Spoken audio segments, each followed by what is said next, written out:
If you're interested in creating content for TikTok, YouTube Shorts, or Instagram Reels, but have always wondered how to perfectly record vertical video using OBS Studio, you're in the right place. By the end of this tutorial, you'll know exactly how to set up OBS so your recordings look crisp and professional in a 9:16 portrait format. No weird cropping or post-production headaches required. Let's jump in and get your OBS Studio set up for vertical video recording.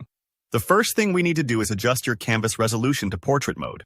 You might be used to recording in landscape, think 1920 by 1080, a format that's wider than it is tall, but for vertical videos we want the opposite.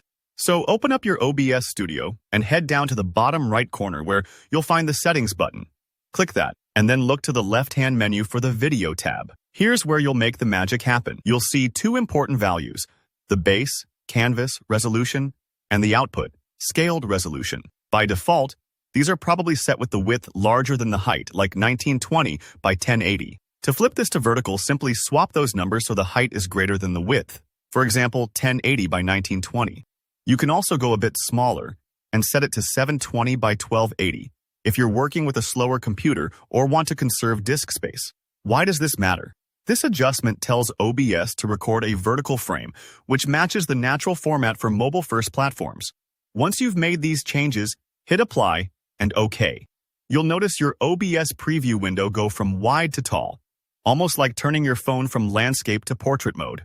Now, let's talk about your sources. Since you've changed the resolution, all your webcams, game captures, text overlays, and other elements are probably sitting in the wrong place, stretched, squished, or maybe even half off screen. Here's how to fix that. Click on each source in the preview window. Don't worry if things look a bit chaotic at first. You'll see red borders pop up around your sources, and you can use these to resize and move each element until it fits comfortably within the new vertical layout. Take your time here. It's a bit like rearranging furniture in a room that's just been remodeled. For some sources, especially game captures or wide images, you might need to crop them to avoid black bars or awkward compositions.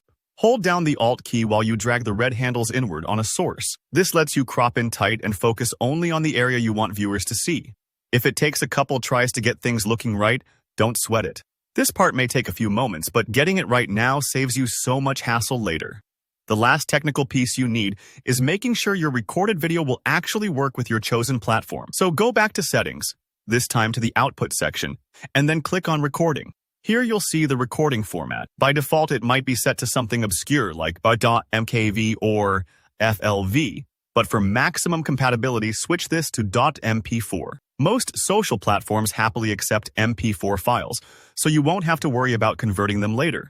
Hit OK to lock in those changes. And that's it. You're all set. Just hit the Start Recording button and every video you make from here will be in the right vertical format for sharing. It's actually pretty easy once you know which steps to take, and you can always update your layout whenever you switch between horizontal and vertical projects.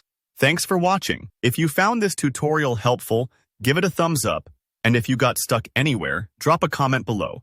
I'll do my best to help out. And don't forget to subscribe for more tips on recording, editing, and growing your content creation toolkit. Good luck with your vertical videos, and I'll see you in the next one.